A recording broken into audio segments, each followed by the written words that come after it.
Hello, everyone, and welcome to Seriously Loco, the Seriously Crazy Fan Podcast for El Paso Locomotive FC. I'm Phil Bakke, and I'm joined tonight by my co-host, Christian Canales. Christian, how's it going?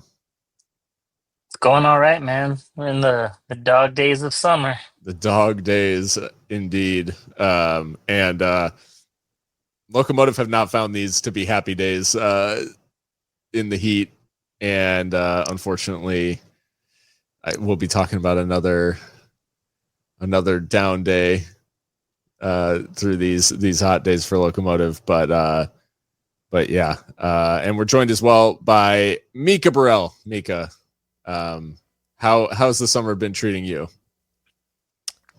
Yeah, it's been fine. I mean, it's flying by, to be honest.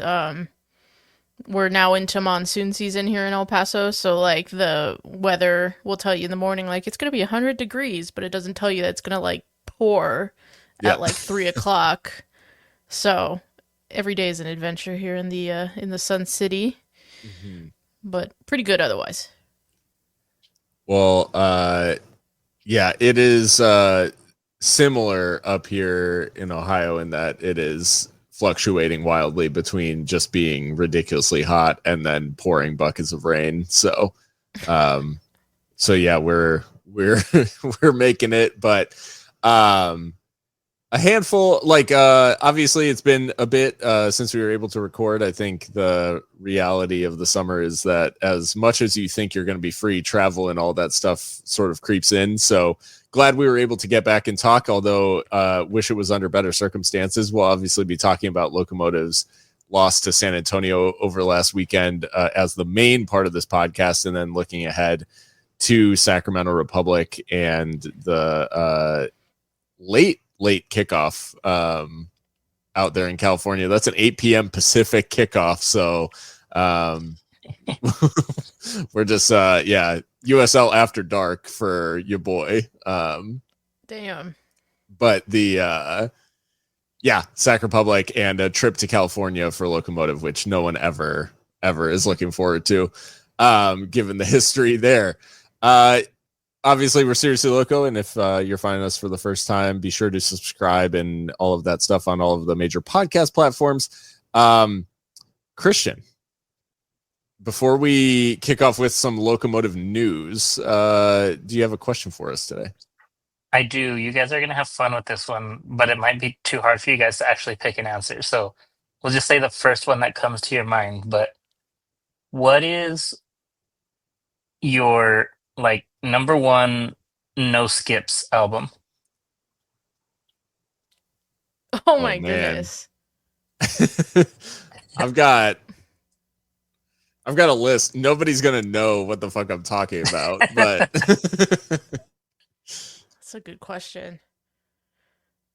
I guess I'll go first. I mean, yeah, go for it. Take This to Your Grave by Fall Out Boy. That's hold up. Just a goated album. Like people say From Under the Cork Tree, like that's when they really like broke out into the mainstream, but Take This to Your Grave, the Blue album just hits super diffy. That stuff, every song on it is so catchy. Yeah. Like, yeah. They all just completely stick to you. I knew, like, listening to it, like, they're gonna be huge. Like, yeah. And that wasn't even them at their, like, poppy. Like, that was pure, like, pop punk. But, like, they just have the melodies and everything. Like, they're just geniuses. Like, that's one of the finest exports out of Chicago, if I do say so myself.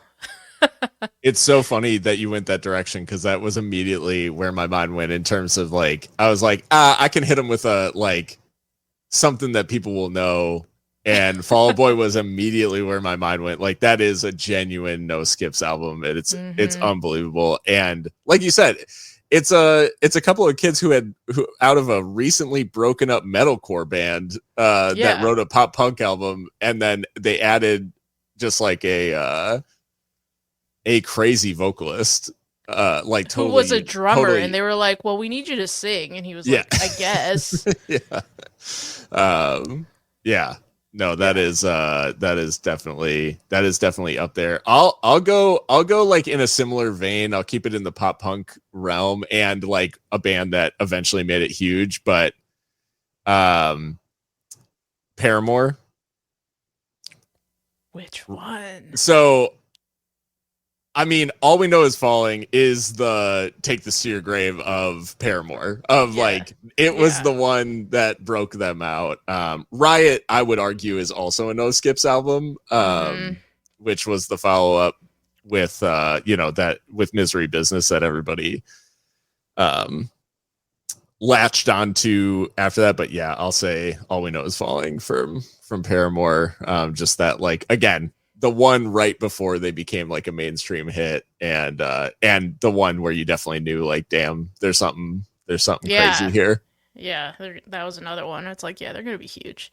Yeah. I'll give one more from a different genre, and that is Good Kid, Mad City by Kendrick Lamar.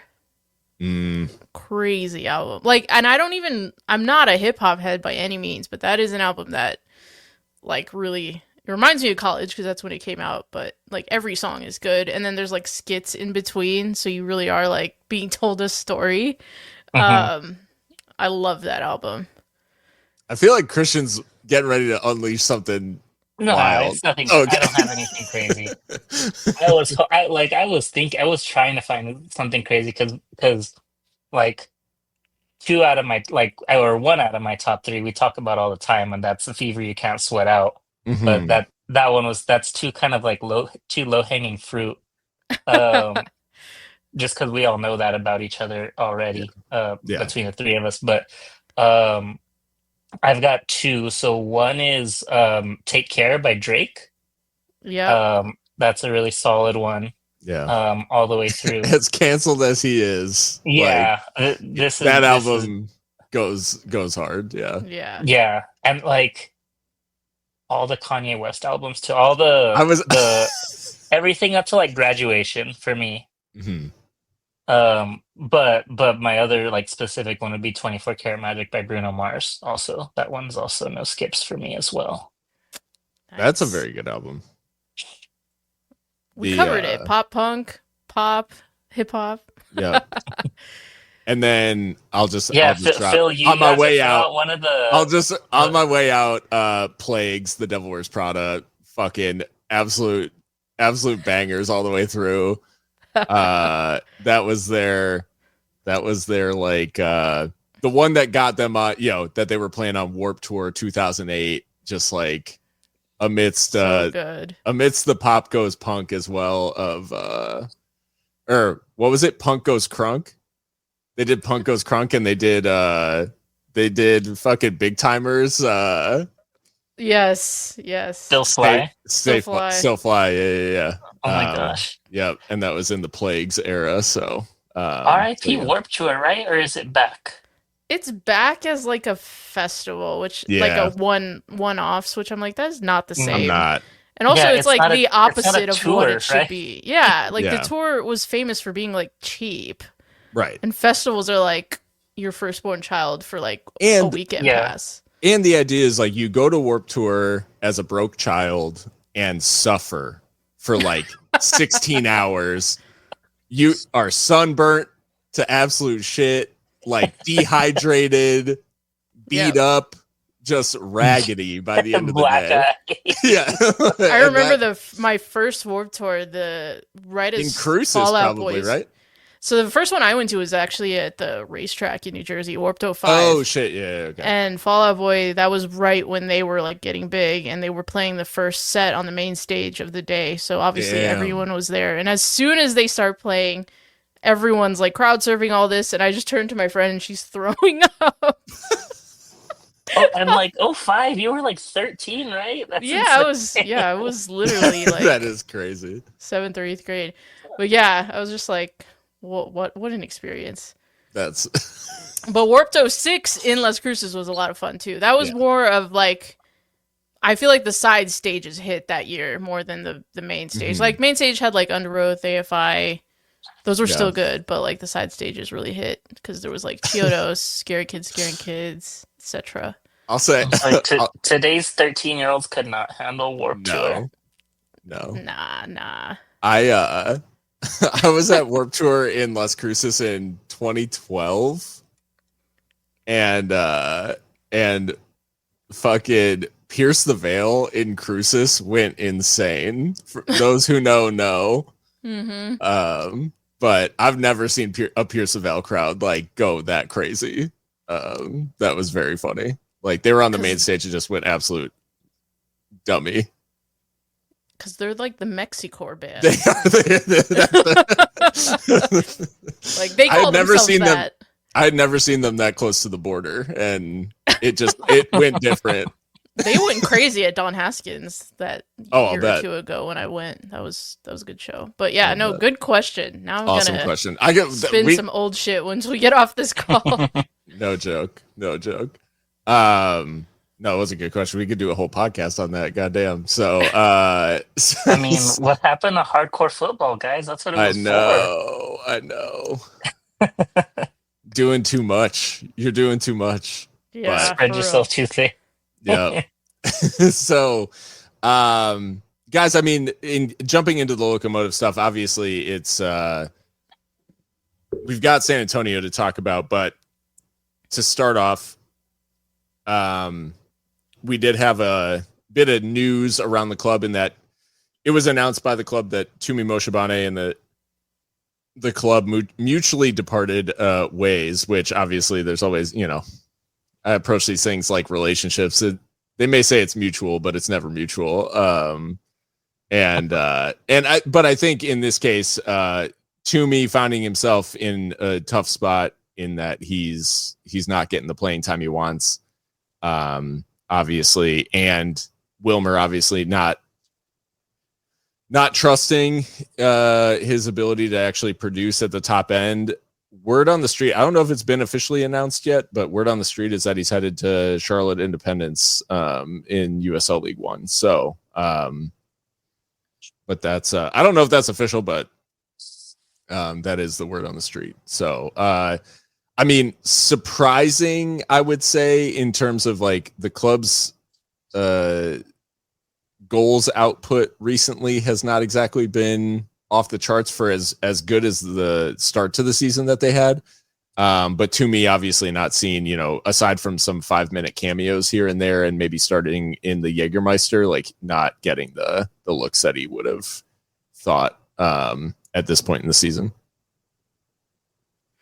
Yeah, I mean, I think it just hasn't really worked out for both parties. I mean, obviously he had a lot of appearances last season, like over 30 appearances, but never really could produce at the level that was expected of him, I think, when we signed him from San Diego. So, and there's reasons for that go beyond him and his talent, because he is a talented footballer, but I just think he never really settled into a position, really. And when you've got, different coaches that have different philosophies and ideas about how they see you, I mean, it became a meme on the podcast with during the Brian Clarehout era of like Tumi's an 8, like it's like since when?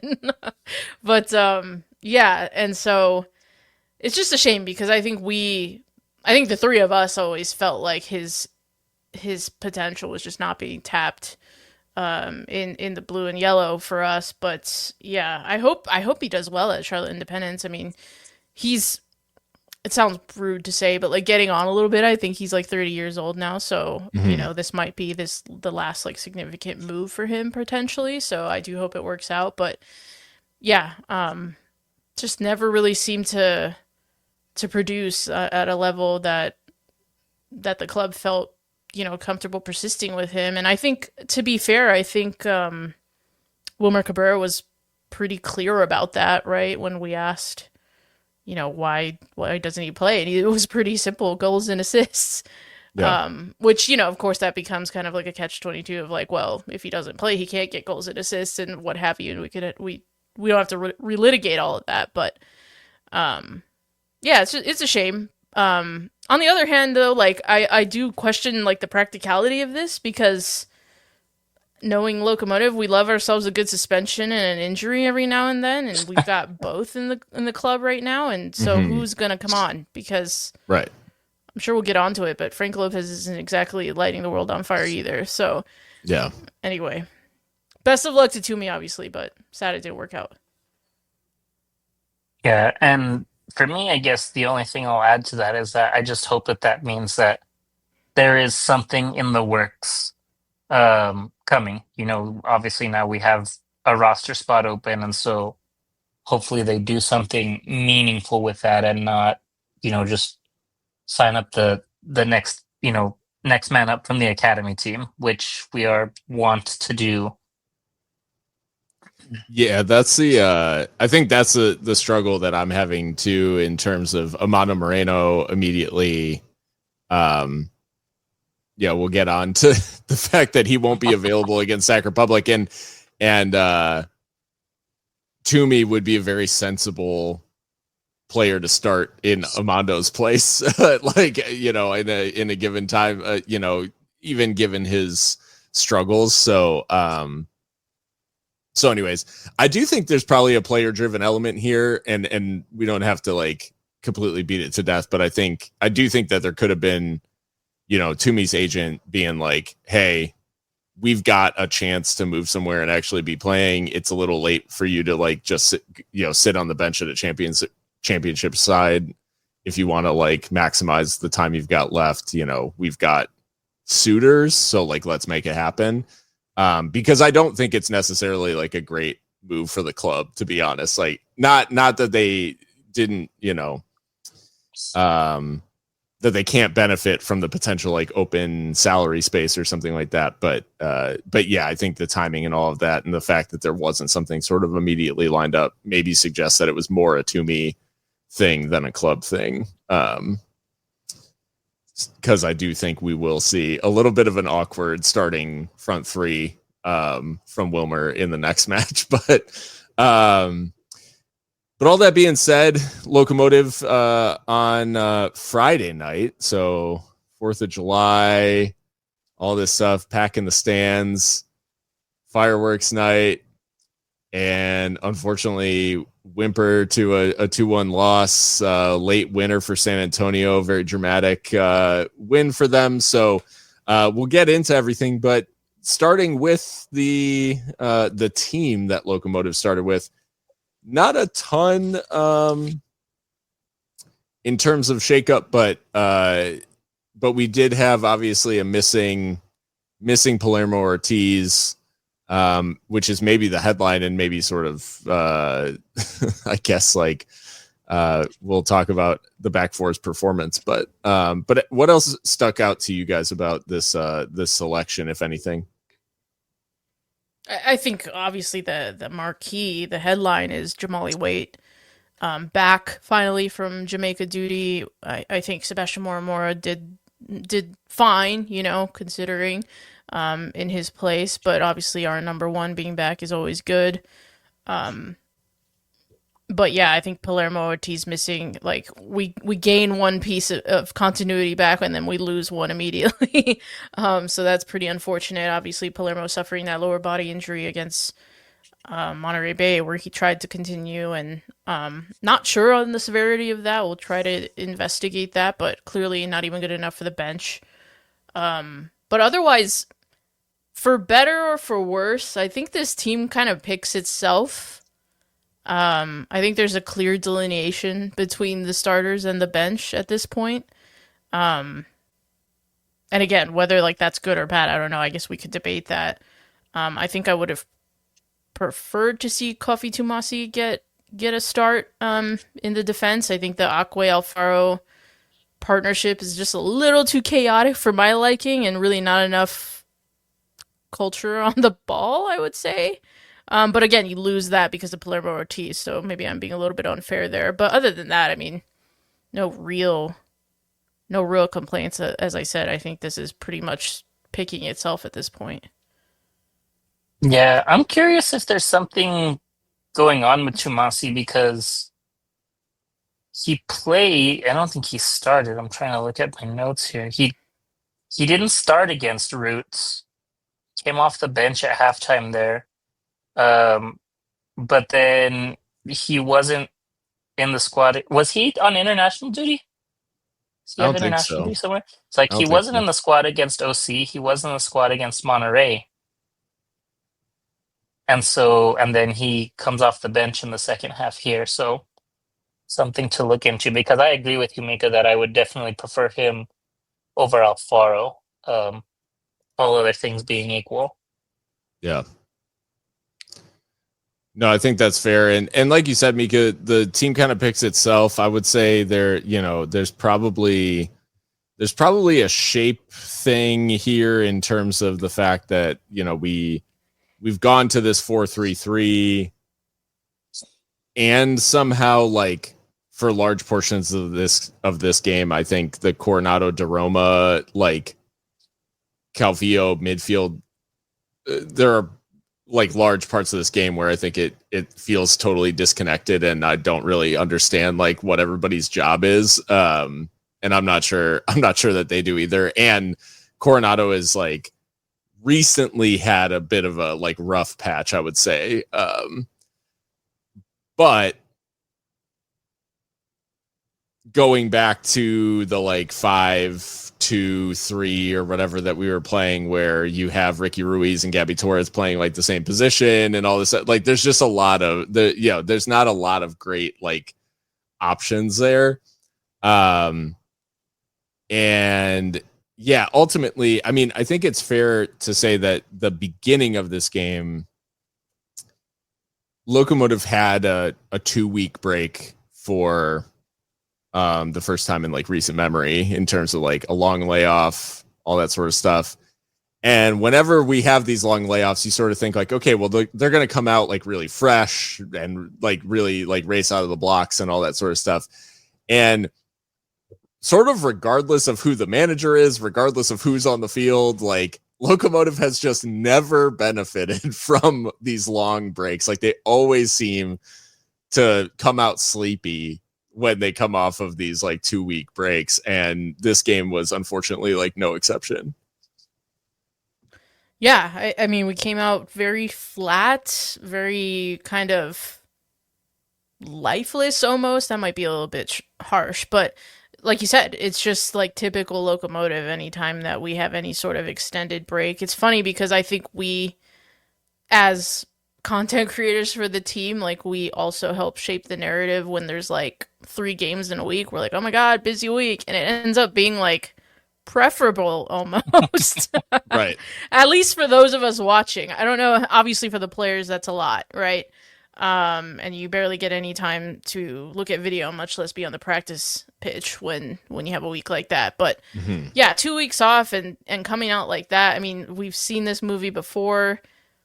I don't know why you make the point that it transcends any one manager, but it's just very strange. And then Andrew Forrest, the general manager and business operations guy, was on commentary briefly, and he mentioned, we just got off of our mandatory mental health break, which I'm quoting him. That's what he said.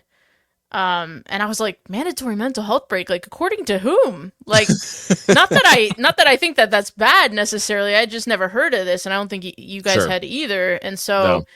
I did try to like dig into the collective bargaining agreements with USL Championship and USL League One, and there's like a small blurb about like USL League One players and the league, interfacing about possible like mental health breaks in the future. But I didn't see anything, and to be fair, I didn't go through every single page with a fine-tooth comb, but I didn't see anything saying that was mandatory, much less in the USL Championship collective bargaining agreement. So I don't know. I could be extrapolating a lot from that comment, but it just struck me like, what are you talking about? Because when you say mandatory, it makes it sound like somebody's imposing that on you. It's not the club, right? Like if he had said our mental health break that like the club provides, but to say mandatory, it just sounds like that's from on high somewhere, if that makes sense. Yeah. So if that was the case, I hope everyone's mental health is in tip-top shape, obviously, but it did not do us any good on the pitch. Yeah, it was just slow. And I mean, Christian, it's, I guess, fair to just jump straight to San Antonio's opener, because it actually comes from a Locomotive free kick up like up their left wing. And Gabby Torres like takes it after the foul. We cycle possession back through the back four, and it's DeRoma plays a crossfield pass to Quezada out on the right-hand side for Locomotive. He plays a pass, like sort of a simple pass back to Wahab Akwe, and it's just like a moment of like a lack of sort of attention or whatever, but Wahab just misses the ball. Controller disconnected.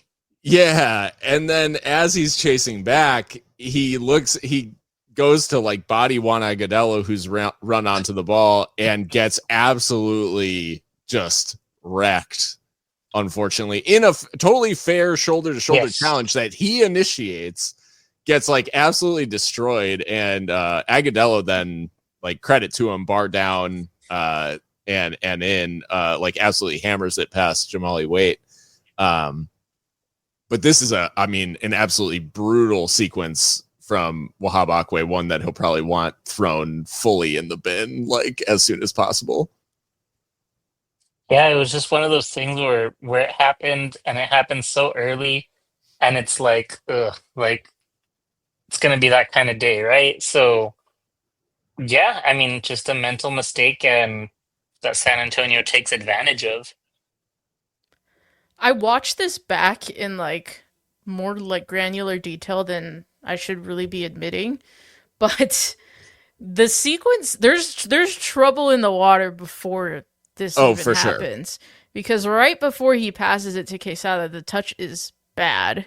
It's very loose, and San Antonio just doesn't press. That's not the trigger immediately. It's loose. He recovers. He passes it to Quesada on the right flank. This is a part that I replayed like a couple times, because Quesada takes the ball, immediately turns his back to the defense because he's looking for a progressive pass. Like, his back is fully turned. Mm-hmm. And I think at that point, that's when Wahab kind of like shuts off. Like, okay, this phase of the play is over. Because then Alvaro's like swivels 180, I guess I should say. I don't do math. And immediately passes it right back to Wahab, and Wahab is like taken aback by it.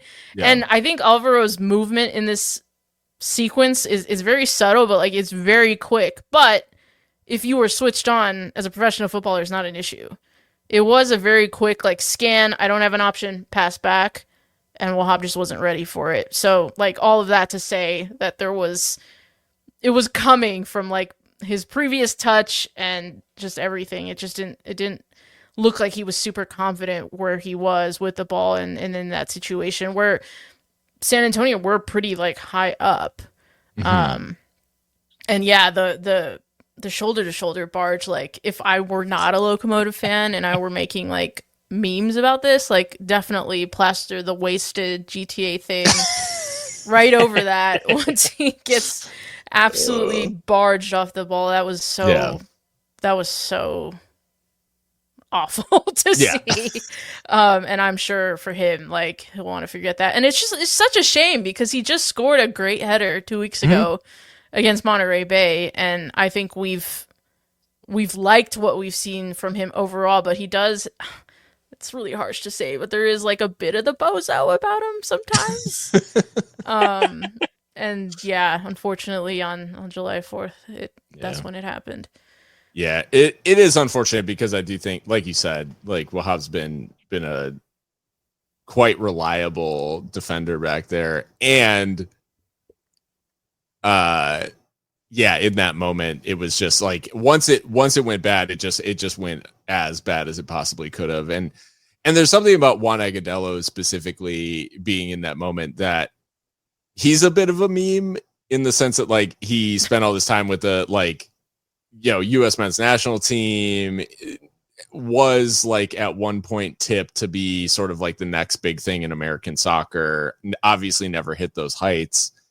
But he does like show in moments why he had that sort of tag on him. And this is one of those where it's like, he's a lot stronger than like you probably think looking at him.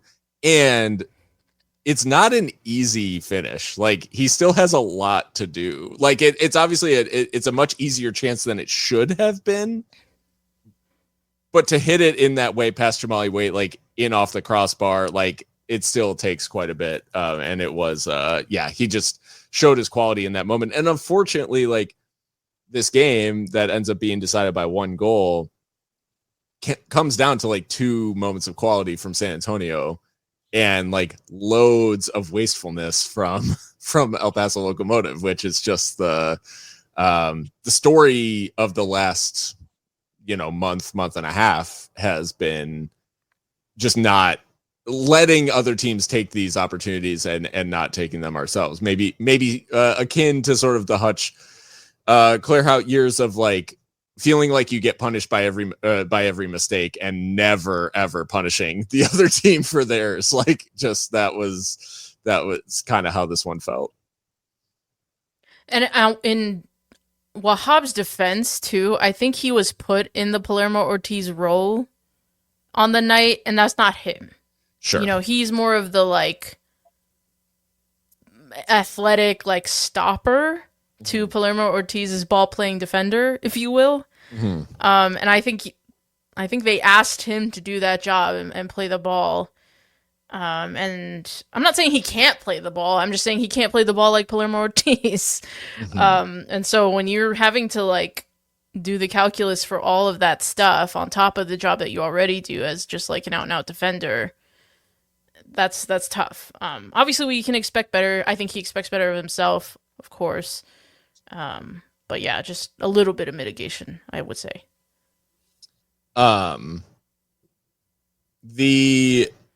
There is a bit of a twist in this game that Sanchez, the keeper for San Antonio, comes off with a head injury. Andy Cabrera was booked in the situation, which I think was all a little bit harsh and maybe a response to the fact that there was a head injury and not the fact that there was something like actually untoward happening from Andy Cabrera. As like him and Tainter are going back towards the goal, Sanchez slides in, Cabrera's trying to dispatch the cutback and like runs into the keeper. So Sanchez does come off for Namani. And as backup keepers go, Daniel Namani acquits himself quite well, I would say, across the 90 minutes. Probably has for the most part a quite good game. And there was something about maybe the way that Locomotive have been playing this season in that they are typically pretty good at an even score line or an even game state, like a drawing game state. Their offensive production goes up a ton when they're trailing. And they're a team that plays quite poorly with the lead. So how much does game state play into the fact that like Locomotive end this one with like far the more shots, XG off the charts compared to San Antonio? But when you look at the division by half of the 10 shots that Locomotive take in this game, 7 of them come in the second half, down 1-0, or tied 1-1, like, depending at the time. But almost all of it comes like once the game is in jeopardy versus like drawing. They were quite content to play very conservatively. Yeah, I think that's fair to characterize it that way. And I think that's one thing that doesn't transcend managers. I think like in the Brian Claire Hout era, we were just very streaky, but I don't think it was necessarily within a game. It was more like over several games. With John Hutchinson, my recollection is we were the opposite, where we were like way too intense at the beginning and would concede a whole bunch. And then now I feel like this team, this Wilmer Cabrera team, they play like a team who thinks they're better defenders than they are. And what I mean by that is I think, and San Antonio is like the perfect kind of analog, because I think San Antonio are very savvy. Like as far as like game management over the years, and they've retained a lot of like very important pieces, chief among them Mitchell Tainer. Mm-hmm. They have a new manager who's not necessarily like blowing up everything that Alan Marcina did. So I still think they're like a pretty savvy team when it comes to like game management and consolidating their position. Whereas Locomotive, I think we are, but we're not. And so like I think we have like the handbrake off a little bit, or on rather, and we're trying to just like play kind of like lackadaisically into the game, and then all of a sudden like the game is getting away from us, and then we get really desperate. And you can't play like that. I mean, on the other hand, I think maybe we think we can do that because we do have goal scorers and we have someone vying for the Golden Boot in Andy Cabrera, but I just don't think that's a sustainable way of playing. And so, yeah, I think in this game, I think in Monterey Bay especially, like, let's not forget that we won, but we were battling, and I think Monterey Bay on another day probably gets something from that game.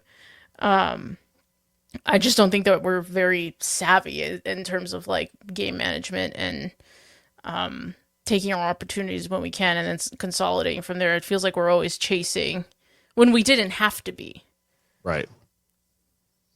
The Locomotive goal, Christian, comes from a like Frank Daroma strike that I'm actually sad gets saved because holy cow, like this is an absolute rip from Daroma. And it's sort of like the reason that Amando Moreno is able to tap in is because the strike is so insane from Daroma that it's almost impossible for Nemani to hold on to. Like he can't catch it.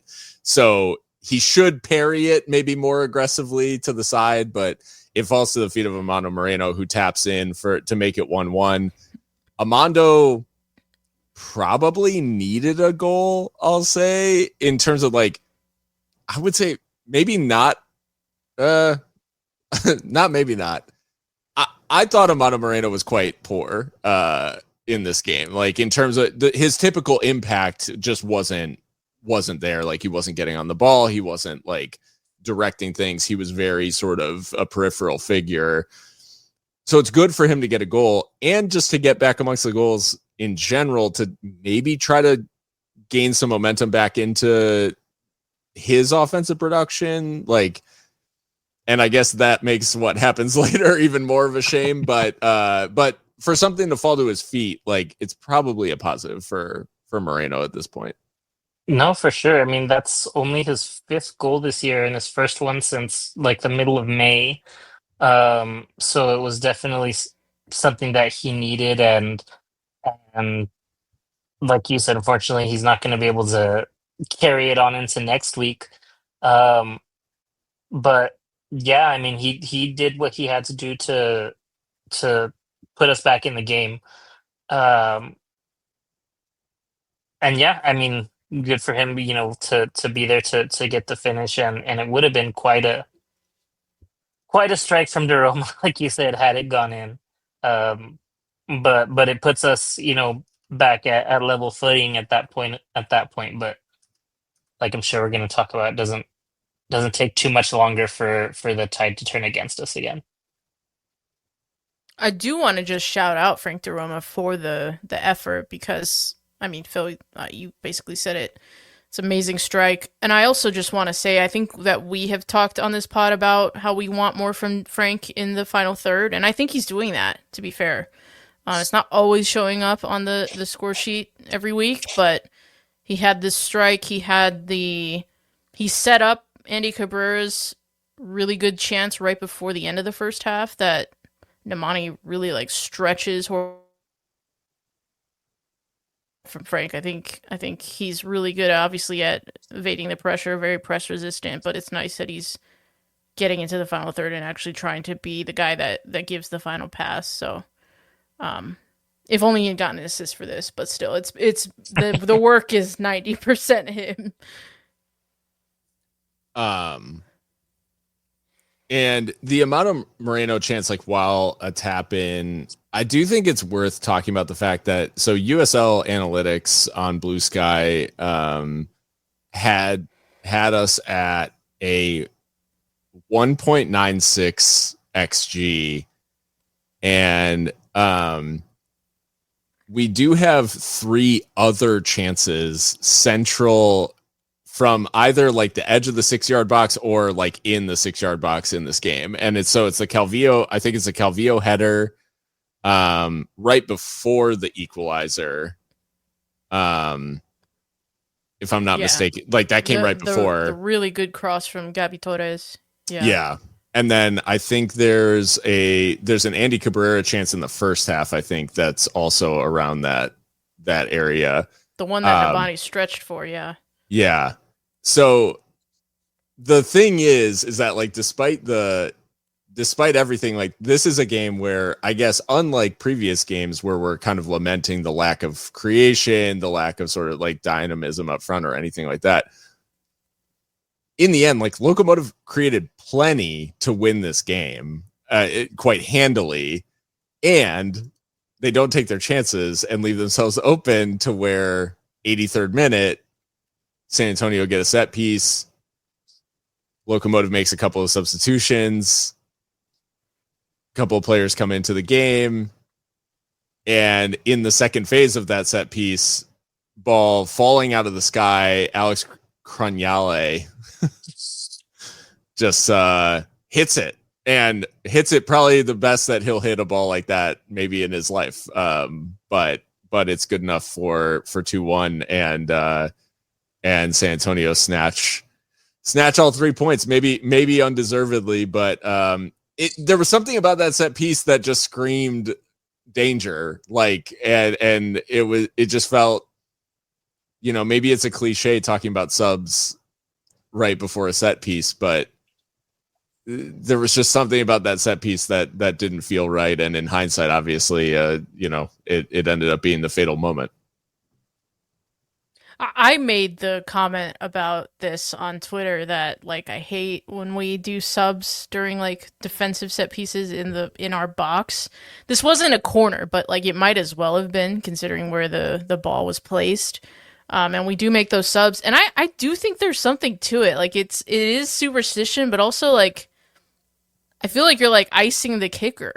Like you're like distracting your own team from the task at hand, and a defensive set piece is requires attention from everyone, and they just need to all be in that flow state at the same time. And I think it shows that we were distracted because this ball falls out of the sky for like eons. It feels like there should have been time to react. Yeah. But nobody does. We kind of just watch it rainbow over the entire penalty area and find Alex Crognale completely unmarked at the back post. The biggest guy on the field. The biggest guy on the field he's a defender, is he not? He is, yeah. He's a center back. So, I mean, fair play to him to have a volley like that, a fucking center back. Like, yeah. Was not expecting that, but he absolutely, like, he hits that so sweet, and it's, past Jamali Waite in an instant, and there's really nothing that he can do about it. But this is not like an individual error. This is just like lack of concentration, I think, and maybe that we had brought upon ourselves. And it's Memo's the closest player to him, which, if I'm not mistaken, Memo comes on.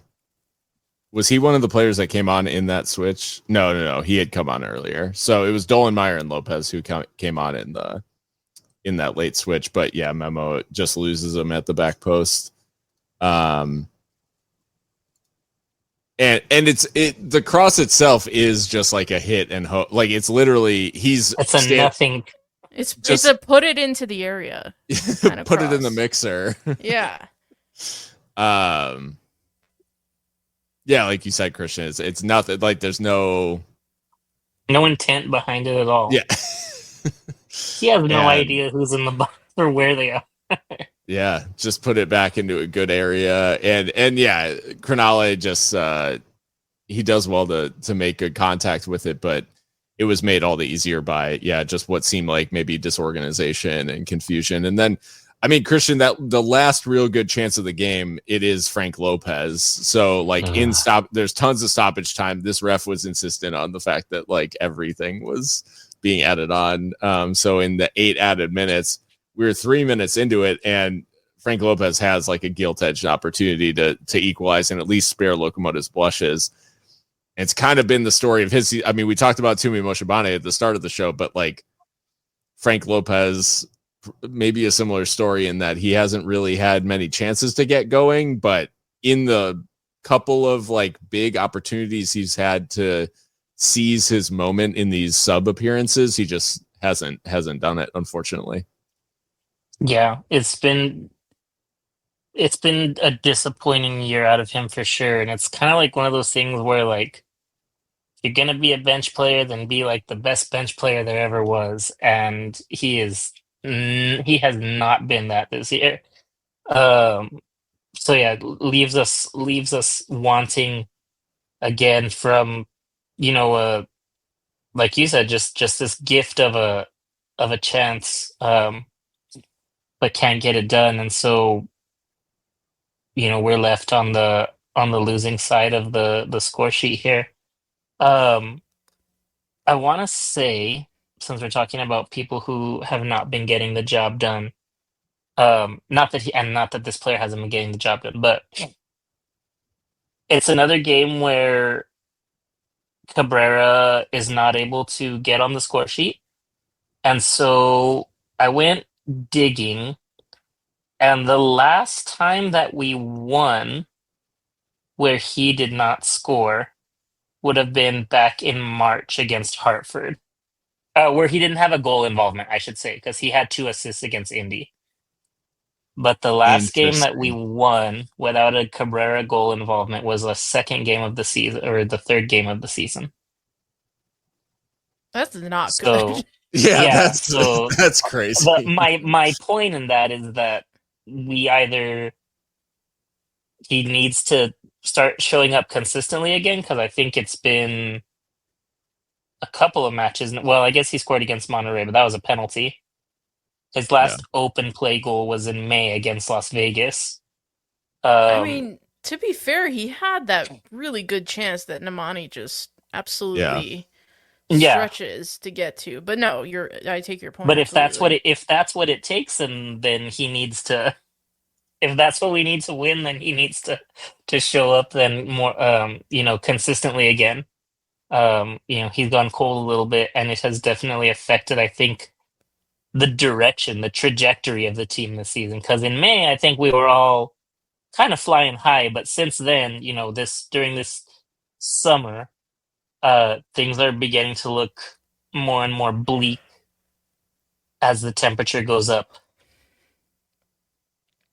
It's a really good point about sort of because we had talked about like, is the team a little over reliant on Andy Cabrera's goals? But when you paint it in kind of stark terms of we straight up don't win when he's not involved in goals, like that is a tough pill to swallow. The last action of this game that we definitely have to talk about, and then we can move on, is at the end of the game, it's stoppage time. There's a coming together down the left touchline by Amando Moreno with was it Baron, or I think it was Baron, who was one of the subs. So Amando Moreno coming together seems pretty innocuous.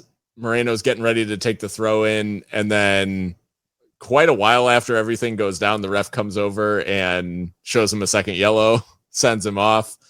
The cynical, or the I guess like the kind viewing of this for the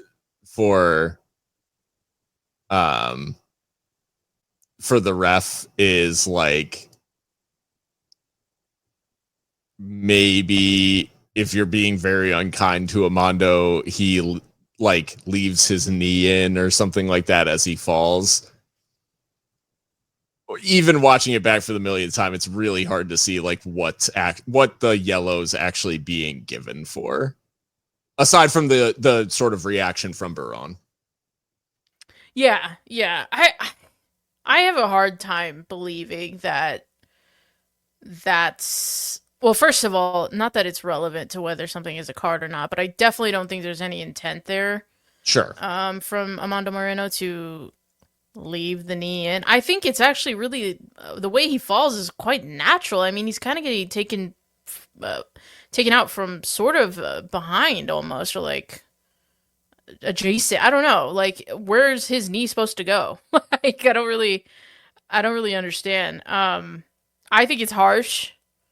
I think it's harsh. I think the Cabrera yellow for the injury on Sanchez was harsh. Yeah. It just seems like there were cards given out for outcomes rather than actions. This one in particular is really crazy, and I am watching it back again and again. I've watched it, probably like too many times now. Similar to what you were talking about earlier. The interesting thing about the aftermath of this one is that the referee doesn't make any decision, but goes to Barone, who's gone down holding his head, which Moreno definitely does not make any contact with his head or neck area that he's sort of like holding. He lands sort of in his midriff, whatever. Like, the referee goes over to Barone, leans over, talks to him, and then goes over, produces a card. Like, after he's had the conversation with the player down on the ground. So to me, it is absolutely, he thinks there's been another like head injury. Where by the time Barone like made his point, he was sitting back up and was like actively gesturing towards Moreno, like in the interest of getting him sent off. Like, that was, to me, this is like pure gamesmanship. And I think the referee, unfortunately, was like very willing to play into that. Yeah, and if we're to take that assumption that like he thought it was, or he was being told it was a head injury, which is like insane because it's like who's officiating the game? You were the player, right? But if we're even to believe that, like, sometimes head injuries happen not due to fouls, right? Like, that's again, I don't think Andy Cabrera's yellow card was a foul at all. No. And I think actually Duke Keith, who of course, he's the voice of the Locomotive, but I think he's always pretty as objective as you can be on commentary, and he was like, that's harsh. Yeah. He's like, I don't agree with that at all. And I'm of that persuasion as well. So yeah, the Moreno getting sent off here, I think he was confused as well. I guess it is a little bit strange that he doesn't like protest it more or look that like outraged, but I don't know, maybe it has something to do with the fact that it was like the 99th minute and he was just like, all right, like, if this game's gonna go to shit, then like, sure. Right. But yeah, I find it very harsh. Yeah. I think the suggestion is like, you should not have had a leg in that moment. Like, you shouldn't have had a knee. Yeah. You know what Simply I mean? don't land. Right. Just float to the ground. Yeah. So yeah, I find it harsh. Well, sad fireworks once again. Unfortunately, it's how a lot of these games end for Locomotive. Dude, it was a sellout too. It was like 8,000 people in there. The largest crowd that Locomotive's ever had, which is really crazy. I would maintain. I feel like people don't know what to do on the 4th of July, like in a weird way. Like, they're just 100%. Like, let's just go. Because that's crazy that this would be the most attended game. Like, I'm not saying this team doesn't deserve it or anything like that. I'm just saying, like, of all the consequential matches that have happened in this team's history, like, this right, was like, not it was more than like our inaugural match. Like, I don't know, more than inaugural, more than the playoff, like more than the home playoff match against Sacramento, or whatever. Like, there's plenty of yeah. Anyways, so Locomotive do lose. San Antonio leapfrogs them in the table as a result. So Locomotive sitting still in a comfortable spot in third in the West. But we just cannot seem to capitalize whenever New Mexico United drop points. Yep. And yeah. Yep. Yeah, New Mexico losing to what was that, Pittsburgh on the same night. So yeah.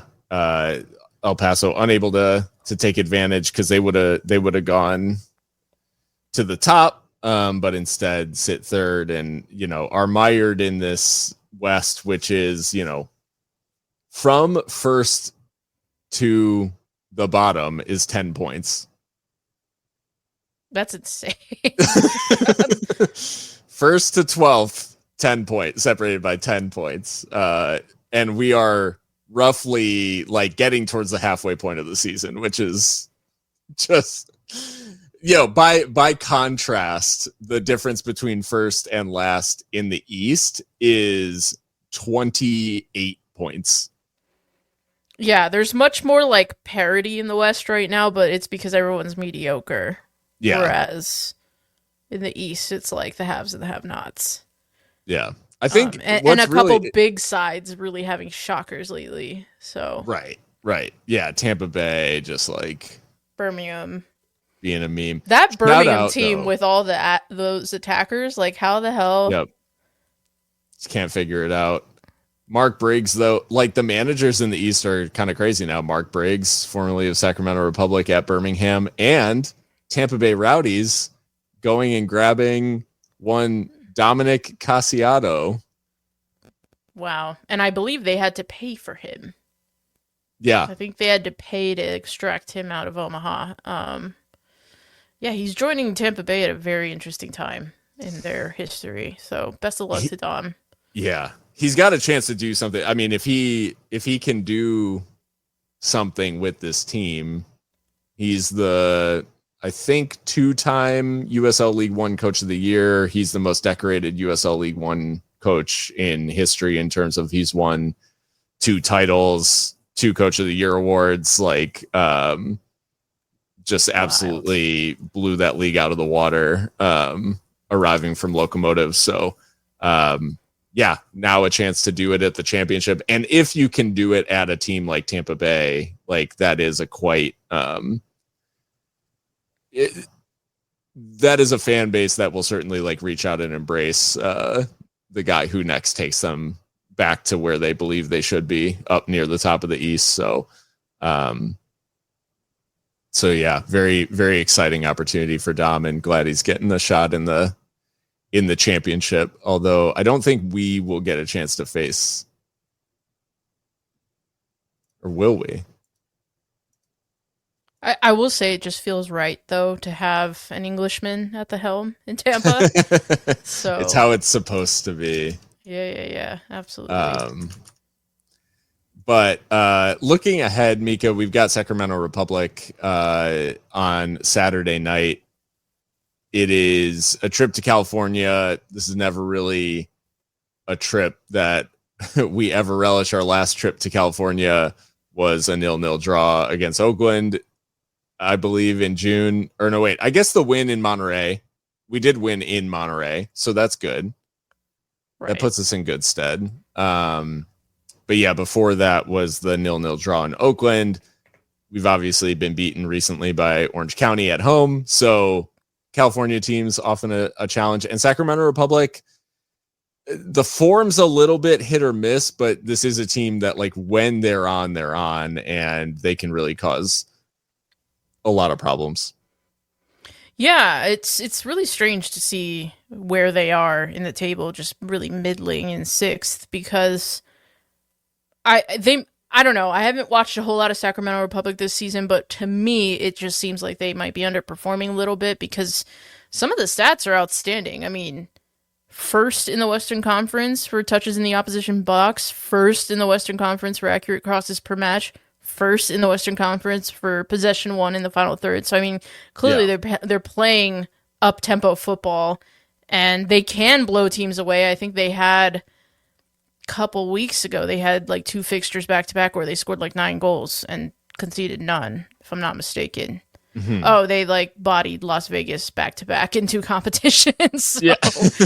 That's what that was. But yeah, I mean, it just seems like Sacramento are not like they're just not like putting away all the chances that they create and all the pressure that they put on their opponents, for whatever reason.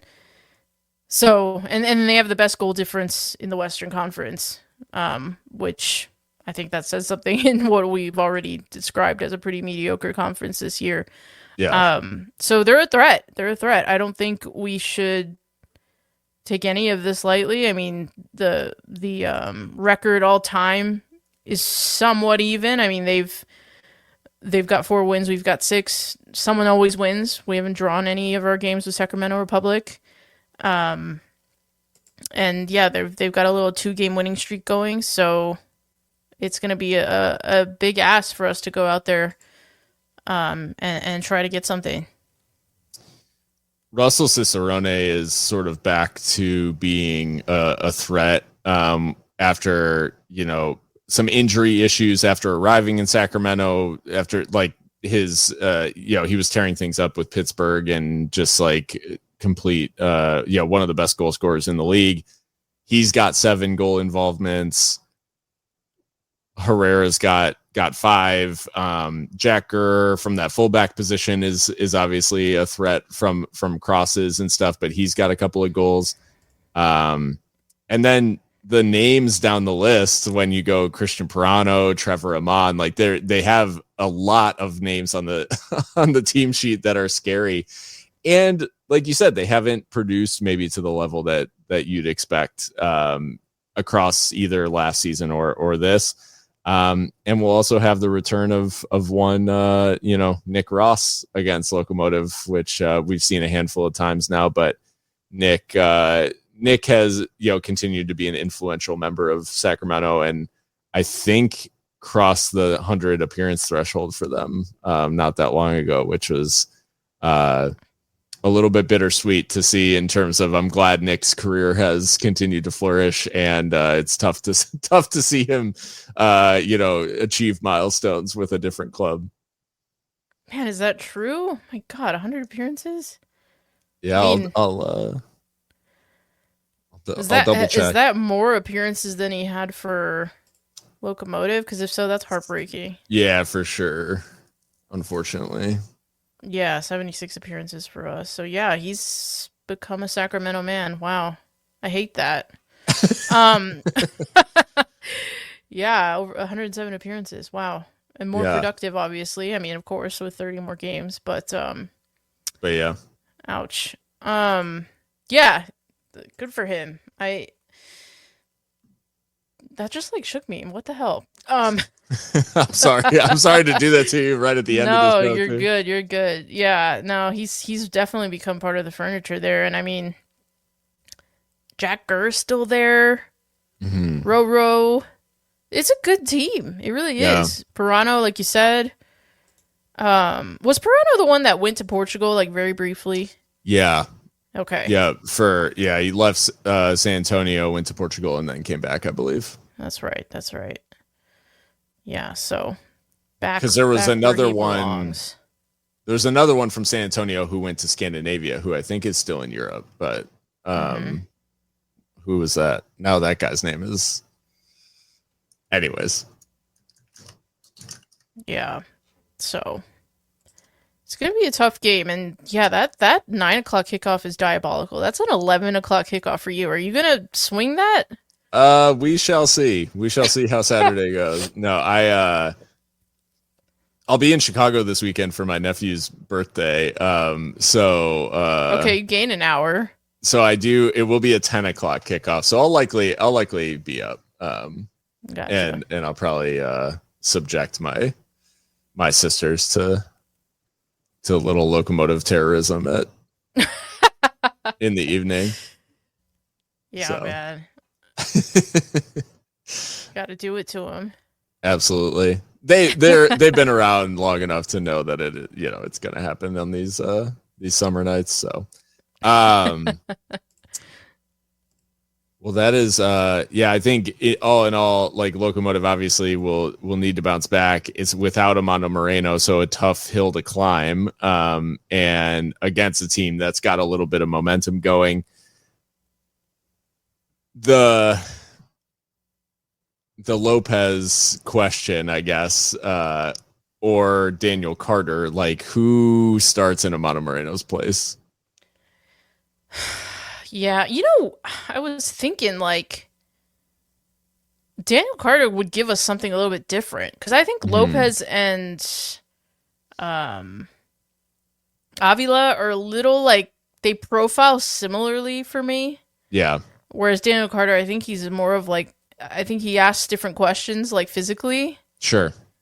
And he strikes me as like a bit of a nutter. So I don't know. I'm try something. I think maybe Yeah. have him lead the line with Avila like just slightly off him. Yeah. I would be interested to see that. I don't think he's gotten a chance to start yet in the league that I'm aware of, or maybe ever. I don't know. He had that one. He had a goal against New Mexico United. Is that right? Equalizer, maybe. I might have made that up, but I think he had. Oh, he scored. He scored against. Or no, wait. He assisted Cabrera on that on an equalizer in like the that's first or right. second Yes, game of the it was season. an assist. That's right. Yes, he had a red card against them, I think. Yeah. That might be the impact I'm thinking of. Yeah. I would. I think I would do that. Like he's on loan, make some use of him. Yeah. I think there's a chance that Cabrera goes with Gabby Torres moving back to left back recently. I think there's a chance that Cabrera just starts Ricky Ruiz in Amando Moreno's position and just goes for something like safe of like a left-sided player who won't like rock the boat too much. I don't think I'm not saying that I think that's the right thing to do. I just think like to me that's a very Cabrera thing of like for sure. I'll just make this wing back a winger for the day. For sure. No, yeah. I think in terms of what we actually think he will do, that sounds more likely than what we would maybe want, which is something a little more adventurous. Yeah, try something else. Yeah, no, I think you're right. But we need to get the scoop on Palermo Ortiz because I mean, so much of our ball progression is him. Yeah. And proactive defending too. Like it's like when he's out of the side, like it's just very noticeable because danger is snuffed out a lot when he's kind of roaming around back there versus when we let teams kind of run at us. For sure. Yeah. But I mean, big match. Need to get something. Yeah. We just gotta win. Yep. And in California, we've had some dramatic moments in Sacramento before. The Josue Ron Gomez goal in the inaugural season, like in the dying moments that became like a Seriously Loco watch along meme back when we did those down at Bombers. Yes. Yeah. Am I right that did Emmanuel Sanupe score against them on like opening night, or he almost did? He cracked one off the bar, I think. Off the bar. Or no, like, maybe he did score. He scored. I think it was a consolation goal. What was that? I just know we came out the blocks like crazy against Sacramento and the. I was like, we're gonna be the best. Hutchinson. We're gonna be the best team. Yeah, there have been some wild ones. Speaking of. You speaking the name of Emmanuel Sanupe sent me down the rabbit hole of what is he up to? He is currently plying his trade for Precision FC of the UAE. What is this?